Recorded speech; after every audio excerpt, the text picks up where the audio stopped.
número 5, los temas que nos toca investigar, que fue el tema 3 con el punto 2, inciso A y B. El tema 3 dice cómo determinar los percentiles de un conjunto de datos. Para desarrollar este punto, damos por contesta que los porcentiles son medidas estadísticas de posición y se puede hallar de dos formas. Para datos agrupados, aplicamos la siguiente fórmula. Cuando es par,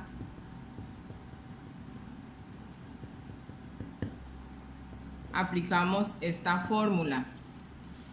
Porcentiles igual a n por k sobre 100. Cuando es impar, aplicamos esta, percentiles igual a k por n más 1 sobre 100. Para datos agrupados,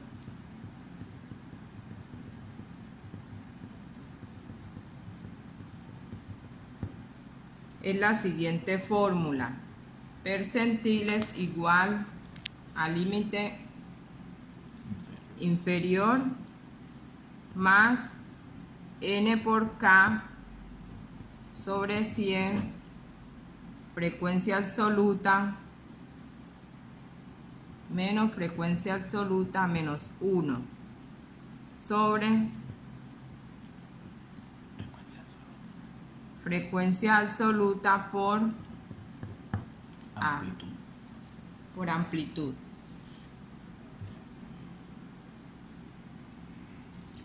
Esta de acá arriba es para datos no agrupados.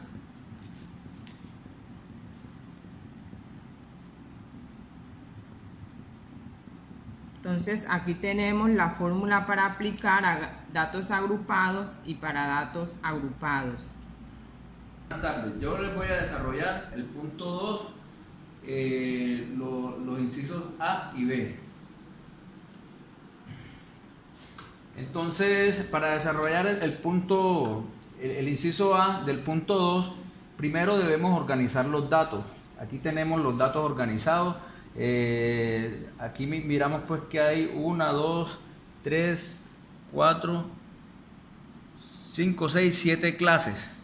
Entonces, o sea, 7 datos diferentes. O sea, que aquí, entonces esas clases las organizamos aquí en donde dice, en el cuadro donde dice clases.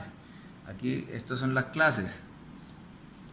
Bueno, listo. Después, entonces ya organizamos en sí los datos que nos dieron, que fueron la clase 0, la 1, la 2, la 3, la 4, la 5 y la 6. Clase 0, 1, 2, 3, 4, 5, 6. Bueno, luego organizamos la frecuencia de cada uno de los datos. Miramos que el dato 0 aparece, se presenta 10 veces. 10 veces. El dato 1 se presenta 6 veces.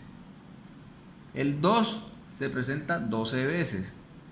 El 3, 9 veces. El 4 se presenta 4 veces.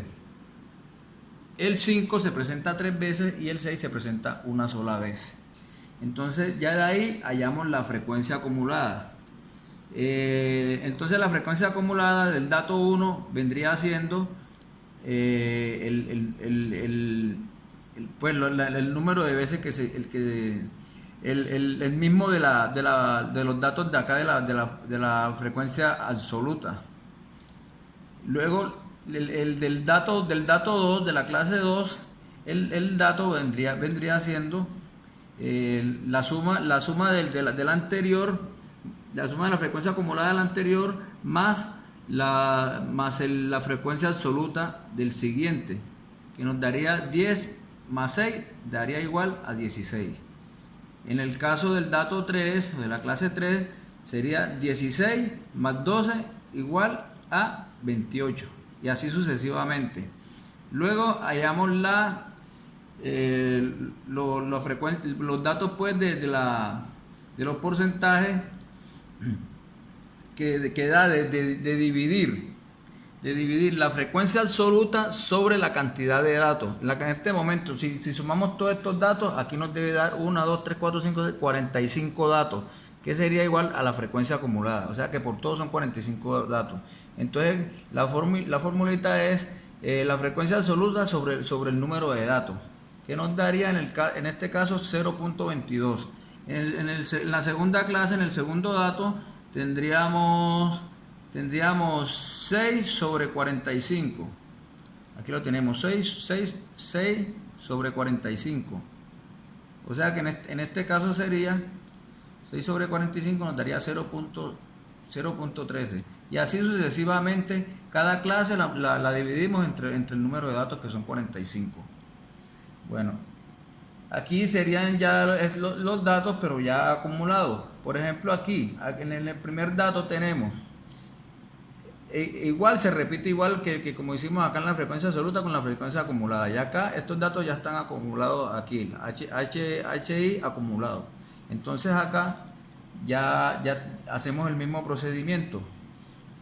Sumamos el acumulado anterior más el siguiente y nos daría ya el dato actual, así sucesivamente como aparece aquí en la tabla. Para todos los datos, así se repite. Luego hallamos los porcentajes que nos da de la fórmula de la frecuencia absoluta por 100 dividido el número de datos, que son 45. Así sucesivamente nos va dando todos los porcentajes para hasta completar la tabla. Luego el siguiente dato que sigue es x sub i por frecuencia acumulada, o sea los datos por la frecuencia acumulada, por la frecuencia absoluta, que en este caso nos da 1, 0 por 10 nos da 0, 1 por 6 nos daría 6, 2 por 12 nos daría 24, 3 por 9 nos daría 27 y así sucesivamente. Bueno, entonces ahí completaríamos la tabla. O sea, el total de datos de la tabla sería 94, daría pues la sumatoria nos daría 94. Listo. Entonces para hallar ya en el punto B, para hallar la medida de la tendencia central, las medidas de tendencia central, por ejemplo la media. Entonces, ¿qué hacemos aquí en la media? Aquí tenemos la formulita. Si cogemos la fórmula, nos daría 94 sobre el número de datos, y eso nos da 2.09. O sea que vendría siendo el promedio de las vacaciones de los empleados, es de 2 días aproximadamente. Para hallar la moda es la mayor frecuencia absoluta, o sea, el dato que más se repite, que en este caso sería el 2, es el dato que más se repite porque se repite 12 veces. Este es el mayor, se repite 12 veces. Entonces, ¿qué pasa? Que ese vendría siendo la moda. Y la mediana es el dato que está en todo el centro de los datos organizados, llamémoslo así. O sea que si tenemos 45 datos, la mitad serían 2.5. Lo aproximamos a 23. Entonces aquí empezamos a contar 1, 2, 3, 4, 5, 6, 7, 8, hasta que lleguemos al 23, que sería el 2. O sea que la mediana sería el dato que está en el puesto 23, que es igual a 2. Ese vendría siendo la mediana.